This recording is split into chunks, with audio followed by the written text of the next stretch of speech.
El libro negro de la humanidad, crónica de las grandes atrocidades de la historia. Matthew White. Dinastía Qin. Número de muertos 10 millones. Clasificación 14. Tipo disputa dinástica. Grupos enfrentados: la dinastía Han, legítima, contra Wang Men, usurpador, contra los cejas rojas, rebeldes. Periodo del 9 al 24 después de Cristo. Escenario: China. ¿A quién se le suelen atribuir casi todas las culpas? A Wang Men. Otro aspecto negativo: caída de la dinastía china. Las familias felices son todas iguales. Al contrario de lo que cabría esperar, las monarquías tradicionales tienden a ser matriarcales. Imaginemos al lector en la piel de un emperador. Puesto que la herencia se transmite por línea masculina, los parientes consanguíneos del padre encajan todos perfectamente en la sucesión, lo cual les convierte en rivales. No tienen ningún motivo alguno para velar por los intereses del emperador. En las intrigas palaciegas no podemos contar con el respaldo de nuestro hermano menor, ya que él es el siguiente en la línea sucesoria al trono. El hermano del padre ocupa el tercer lugar, y si algo le ocurre al emperador, todos ellos avanzan un puesto. Por otro lado, las mujeres que se casan dentro de una familia imperial tienen una posición más precaria. La única conexión de la emperatriz con la corte es su relación con el emperador. Si éste muere y su tío hereda el trono, entonces la madre y esposa de aquel quedarán apartadas. Lo mejor a lo que puede aspirar junto con sus familias es el exilio, o lo peor es una purga sangrienta. Por este motivo, las familias de la esposa o madre son aliados naturales que velarán por nuestra seguridad. La historia de los imperios está repleta de poderosas emperatrices viudas, esposas de emperadores muertos que intentan aferrarse al poder. Un modo de reducir la influencia de los parientes políticos es permanecer en la familia y casarse con las hermanas, como hacían los egipcios, o las primas, como hacen los europeos. Pero los chinos tenían leyes estrictas contra el incesto que obligaban al emperador a casarse fuera de su linaje. El fragmento que sigue no será del agrado del lector. En él se ofrece una enrevesada profusión de fechas y nombres chinos antiguos, pero no hace falta almacenarlos en la memoria permanentemente. Es solamente una muestra del engranaje general de los acontecimientos. Poco después de la muerte del primer emperador, Qin Shi Huangdi, China quedó sumida en una guerra civil, en la que emergió como único poder una nueva dinastía, la dinastía Han. Casi durante 2 siglos, una China reunificada avanzó sin sobresaltos sobre la dinastía Han. Cuando el emperador Yuan, cuya traducción es el principal emperador, murió en el 33 a.C., su hijo, el emperador Sheng, el emperador triunfal, accedió al trono y gobernó en paz durante los siguientes 26 años. Sheng confió en la familia de su madre, los Wang, para proveer el personal de la corte. Por ejemplo, el mando del ejército fue a parar a manos del hermano de la emperatriz, Wang Feng, en 33 a.C., y pasó a Wang Jing el 22 a.C., a Wang Shang el 15 a.C. y a Wang Zhen el 12 a.C., y finalmente al sobrino de la emperatriz, Wang Men, en 8 a.C. No hay nada insólito en ello, pero al morir el emperador Sheng en 7 a.C., sin ningún hijo vivo que heredase el trono, la influencia de los Wang acabó súbitamente. El trono pasó entonces al sobrino de 20 años de Sheng, hijo enfermizo de su hermanastro, el nuevo emperador Ai, el emperador lamentable. Sheng era hijo de la emperatriz Wang de Yuan, pero Ai era nieto de Yuan por parte de otra mujer, su consorte la princesa Fu, que ahora empezó a elevar a la familia hasta los más altos cargos del imperio. No obstante, el emperador Ai era homosexual y murió sin descendencia en el año 1 a.C. El comandante de 22 años del ejército de Ai y probablemente su amante, Dong Xiang, fue demasiado lento en la posterior lucha por el poder y fue apartado e inducido al suicidio por la rehabilitada emperatriz viuda Wang. Los Wang se dedicaron a purgar a todos los Dong que Dong Xiang había upado, junto con todos los Fu que la princesa viuda Fu había colocado en el gobierno. A continuación el trono pasó a un primo de 9 años, el emperador Ping, el emperador Pacífico, y la emperatriz viuda Wang nombró al hijo de su hermano Wang Meng como regente. Si miramos un par de párrafos atrás, veremos que Wang Meng aparece como comandante del ejército durante el último año de reinado del emperador Sheng. Los Wang reclamaron todos los puestos que habían perdido durante los últimos 6 años. El regente Wang Meng casó a su hija con el emperador niño para consolidar su estancia en el poder. El hijo de Wang Meng, Wang Yu, estaba intranquilo ante la posibilidad de que finalmente fallase su jugada para mantenerse en el poder y de que el emperador Ping purgase a los Wang una vez que estuviese edad suficiente para conspirar e intrigar por su cuenta. Para protegerse contra esta eventualidad, Wang Yu conspiró con el clan materno del emperador, la familia Wei, para expulsar a su padre de la regencia y del reino de los vivos. Cuando Wang Meng lo descubrió, ordenó a su hijo que se suicidase y a continuación aniquiló a todos los Wei, a excepción de la madre del emperador. El emperador, que ahora tenía 13 años, estaba resentido con Wang Meng por haber matado a todos sus tíos y primos, pero murió antes de que pudiera dar rienda suelta a su resentimiento. Todos sospecharon que Wang Meng lo había envenenado. Esto sucedía en el año 6 después de Cristo. Muy bien, ahora volvamos a prestar atención. La recién estrenada dinastía. Hasta ahora la historia es la siguiente. La dinastía Han había unificado y estabilizado China durante 2000 años. Después complicó las cosas en la sucesión imperial. Wang Meng, el anterior comandante del ejército y sobrino de la emperatriz viuda, era el regente de China. Pero el joven emperador del que se suponía que debía cuidar había muerto misteriosamente. Evidentemente, este emperador de 13 años no dejó herederos. En realidad, ninguno de los 4 emperadores anteriores, desde el emperador Yuan, con el que hemos empezado esta historia, dejaron descendencia masculina. Por consiguiente, Wang Meng retrocedió una generación e indagó sobre los vástagos de un emperador anterior.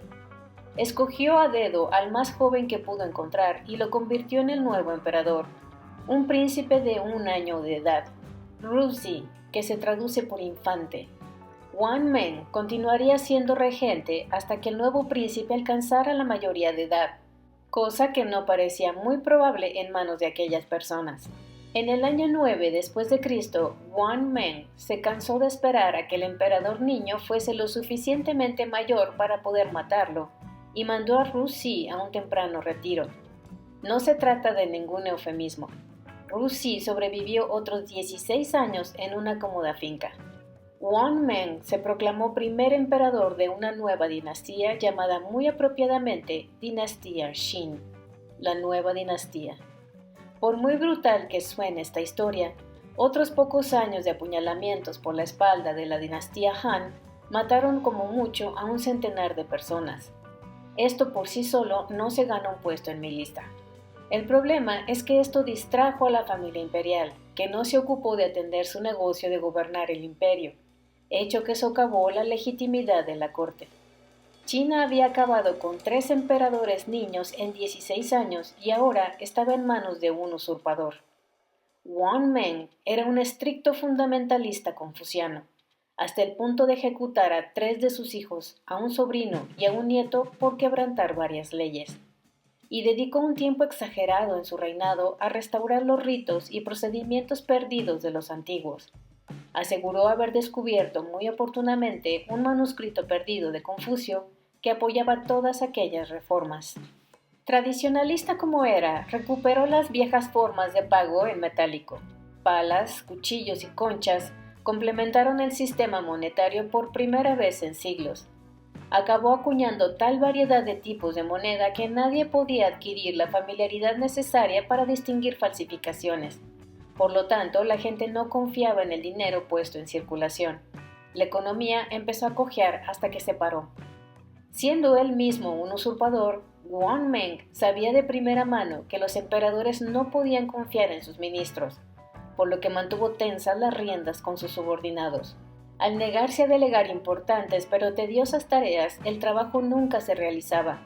Por ejemplo, Wang intentó reestructurar la escala de salarios de los funcionarios, pero se vio tan abrumado por los detalles que los funcionarios no cobraron durante muchos años. Naturalmente, estos encontraron otras fuentes de ingresos, la mayoría de ellas ilegales.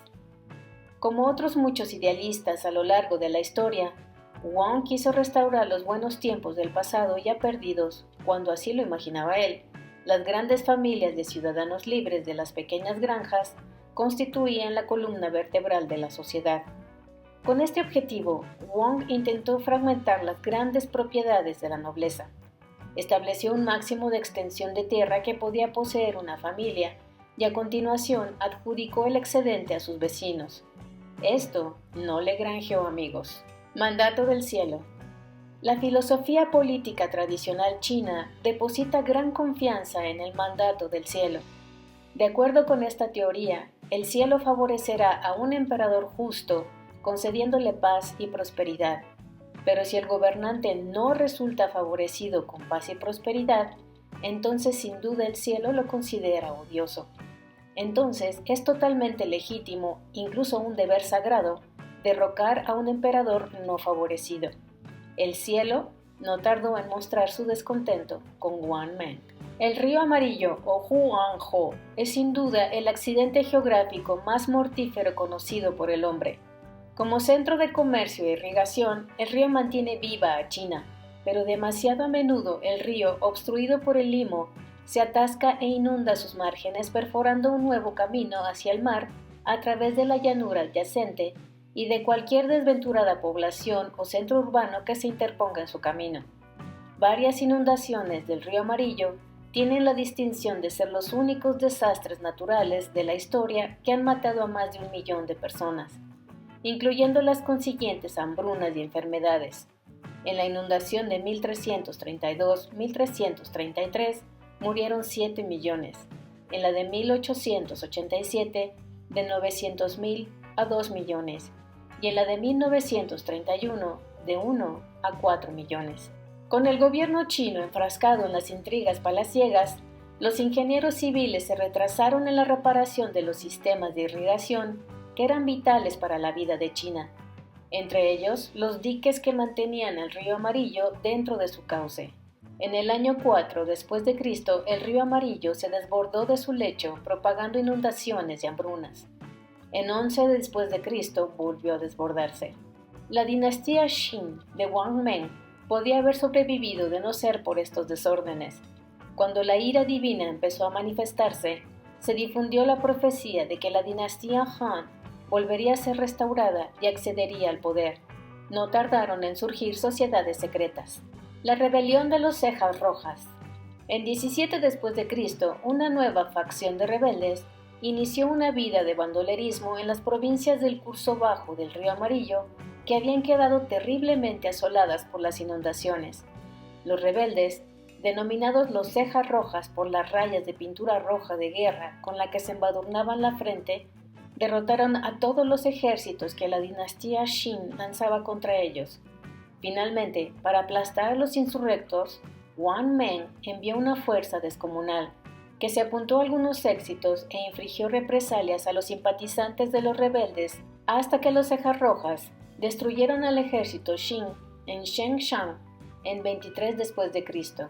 Los cejas rojas escogieron a Liu Pengxi, un miembro de 14 años del clan Liu, la anterior familia gobernante de la dinastía Han, a quien nombraron emperador. Entretanto, varias facciones pequeñas de rebeldes en el centro de China, entre los ríos Amarillo y Yangtze, sucumbieron al hechizo de otra rama de la familia Lu y se convirtieron en una importante amenaza bajo el nombre del ejército Lu Lin, o Bosques Verdes, por las escarpadas montañas que habían sido su primer refugio. El jefe de los Bosques Verdes era Lu Yan, un descendiente de la sexta generación de un antiguo emperador Han, pero irónicamente resultó ser demasiado competente y carismático como para conservar a sus partidarios.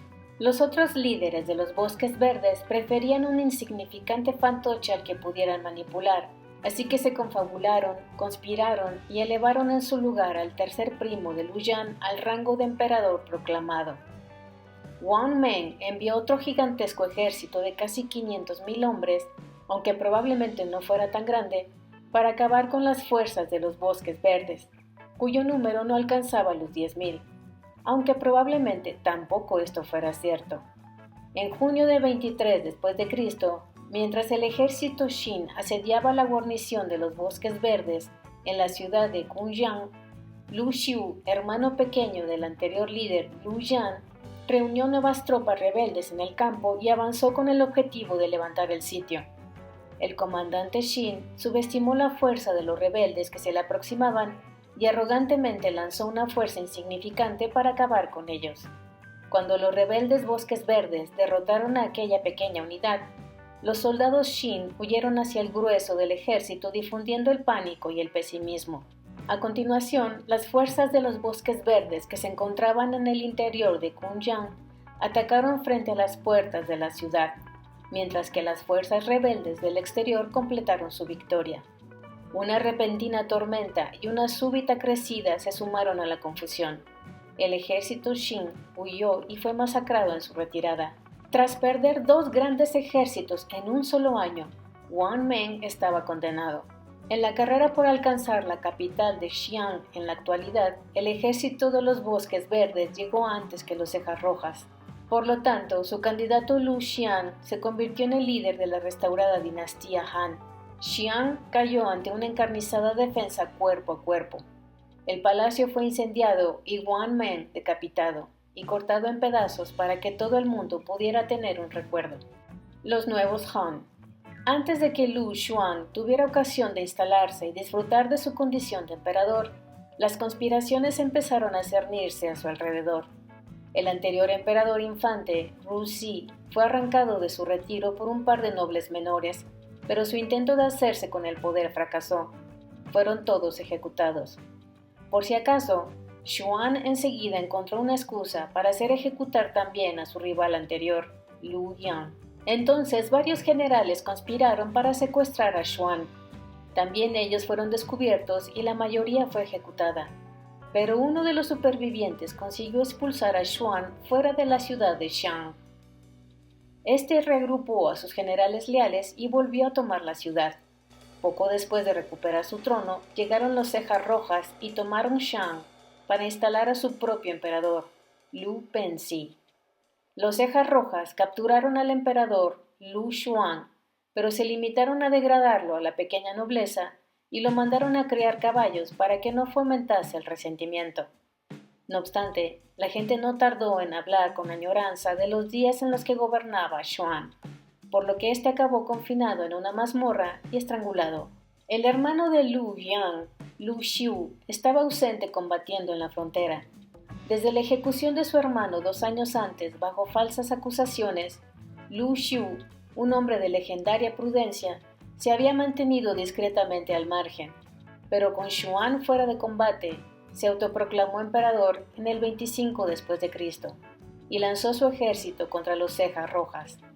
Fue una dura campaña, pero Lu Xiu salió victorioso y tomó Xi'an en 27 después de Cristo. Persiguió a los cejas rojas en su retirada hasta que los atrapó y aniquiló a la mayoría de ellos. Harto de tanta matanza, Lu Xiu detuvo el ataque y ofreció generosas condiciones de rendición, una amnistía general, una espléndida finca para el exemperador Pensi y el fin de las ejecuciones masivas. Todos aceptaron. La restaurada dinastía Han de Lu Xiu sobreviviría durante 2 siglos. El emperador pasó a ser conocido en la posteridad como el emperador completo y marcial. En chino, el emperador Guangwu. Desplome de la población. Aunque con pocas interrupciones temporales, China es la entidad política más longeva de la Tierra, más que cualquier otra nación del mundo, y los funcionarios del Imperio Chino han conservado durante siglos minuciosos y detallados archivos. Muchos se han perdido a causa del fuego, las inundaciones, la guerra y los ratones, pero todavía se conservan algunos fragmentos, copias y resúmenes. Entre esta documentación hay esporádicos registros de censos que se remontan a varias dinastías atrás.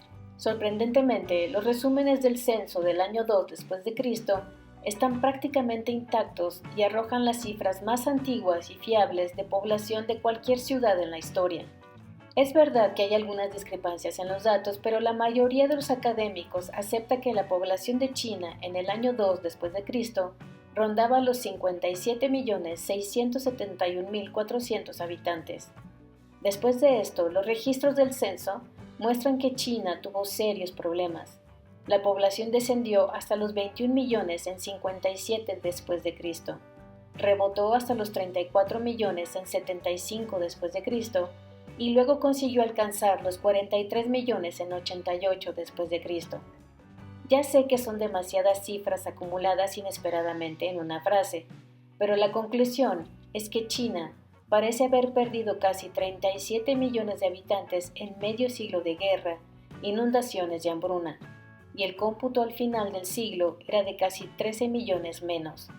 Aunque el panorama no sea halagüeño, es muy probable que buena parte de aquellos 37 millones de personas desaparecidas todavía estuvieran vivas, pero escondiéndose de los recaudadores de impuestos.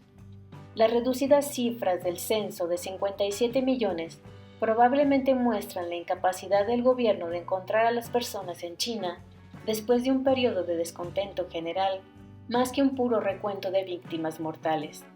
Aún así, los estudiosos están convencidos de que existe una verdadera pérdida de población de varios millones oculta en algún lugar. Según a quien se lea, el desplome real de la población en China durante el siglo I podría situarse entre los 8 y los 43 millones. Investigando aquí y allí pude encontrar diferentes estimaciones. He elegido el cómputo medio-bajo de 10 millones como referencia razonable.